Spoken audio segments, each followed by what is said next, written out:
সাপের ব্যাপারে একটু সতর্ক। সাপের ব্যাপারে কথাটা ভেঙে বলে দিন, নাহলে আপনারা বিপদে পড়বেন। আপনাকে আগে প্রথমে হাদিস শোনাই যে আবু সাঈদ খুদরি রাদিয়াল্লাহু তাআলা আনহু তিনি বলেন, বাড়িতে আমি নামাজ পড়ছি, নামাজ পড়া অবস্থায় আমার বাড়িতে একজন ব্যক্তি আসলো, এসে আমাকে বলছেন বাড়িতে আছেন? তা আমি নামাজের মধ্যে আমি কিছু ইশারা করলাম না, নামাজের মধ্যেই আমাকে বাড়িতে ঢুকলো, আমার ঘরে চৌকির ওপরে খাটের ওপরে বসে আছেন। তা আমি নামাজ এখন পড়ছি, আমি অনুভব করছি ও আমার পাশে বসে আছে। এই সময়তে আমার খাটের নিচে সরসর একটা শব্দ শুনতে পাওয়া গেল। আমি ও নামাজ পড়তেই রয়েছি, ওই ব্যক্তিকে দেখছি যে ওই চতুর্দিকে তাকাতে শুরু করেছে। কিসের শব্দ গো? তখন চৌকির নিচে দেখতে পাচ্ছি, খাটের নিচে, যে একটা বিশাল আকারের একটি সাপ দেখতে পেলো। তখন ও সাপটাকে মারার জন্য তাড়াহুড়া করতে লাগলো।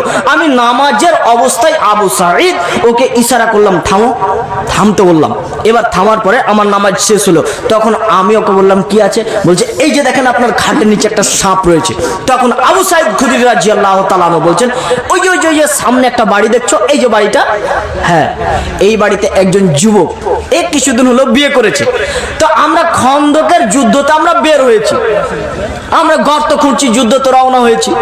এই যুবক ছেলেটা প্রতিদিন আল্লাহ নবীর কাছে দুপুরে এসে বলে, আল্লাহ নবী, আমি নতুন বিয়ে করেছি, একটু বাড়ি যাওয়ার জন্য অনুমতি দেন না?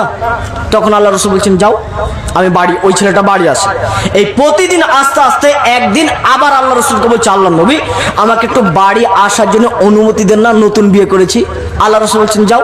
তখন আল্লাহ রাসূল ওই যখন আসছে বেরিয়ে, তখন আল্লাহ রাসূল বলছেন, শোনো, বানু কোরাইজা ওরা হচ্ছে ইহুদি, ওদের উপরে আমি আশঙ্কা রাখছি, তোমাকে মারতেও পারে। অতএব শোনো, তোমার বল্লমটা, তোমার যেগুলো সামানপত্র, অস্ত্র শস্ত্র, এগুলো সাথে করে নিয়ে তুমি চলে যাও। ও সাথে করে নিয়ে বের হলো। এবার যেতে যেতে বাড়িতে যাবে, তার আগেই দেখতে পাচ্ছে তার স্ত্রী ঘর থেকে বের হয়ে আসে। ঘর থেকে বের হয়েছে দেখে তোর মাথা গরম, স্ত্রী ঘর থেকে বের হবে মানে? তখন সব্বলটাকে, বল্লমটাকে বের করে নিয়ে একদম তার স্ত্রীকে মারার জন্য রেডি। ঘোড়া থেকে নেমেই চোখকে গরম করে তার স্ত্রীর দিকে মারতে যাবে। তখন স্ত্রী বলছে থামুন থামুন থামুন, একটু ঘরের দিকে চলুন তো।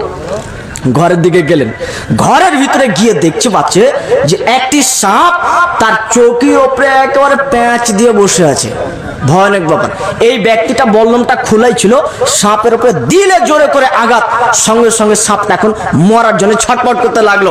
তো ওর স্ত্রী বলছে, সাপটা ছটপট করতে যখনই শুরু করে, এই দিকে আমার স্বামীও ছটপট করতে লাগলো। দুইজনের ভিতরে কার যে আগে দম গেল বুঝতে পারলাম না। সমস্ত ঘটনা আবু সাঈদ খুদরি রাদিয়াল্লাহু তাআলা আনহু জানতে পারলেন। আল্লাহ নবীর কাছে গিয়ে বলছে, আল্লাহ নবী, এই ঘটনা, লোকটিকে আপনি বললেন যেতে, বাড়িতে গিয়ে সাপ মেরেছে, সাপ আগে মরলো না লোকটি আগে মরলো, কিছুই বোঝা গেল না। তখন আল্লাহ রাসূল বলছেন, এই সাহাবীরা শোনো শোনো, এই মদিনাতে কিছুগুলি জিন ইসলাম কবুল করেছে, এই মদিনাতে কিছুগুলি জিন এখন ইসলাম কবুল করেছে, এরা সাপের রূপ ধারণ করতে পারে। অতএব শুনে রাখো, তোমাদের বাড়িতে যদি সাপ প্রবেশ করে, তাহলে তোমরা 3 দিন বলো চলে যাও চলে যাও, এর 3 দিন বলার পর যদি না যায় তাহলে তোমরা মারো। অন্য এক হাদিসের ভিতরে পাওয়া যায় 3 বার সতর্ক করো। তাহলে বাড়ি ঘরে উঠানে যদি সাপ দেখতে পাওয়া যায়, তাহলে কি করতে হবে বাবা সাহেব? সতর্ক করতে হবে। বুঝতে পারেন নাই?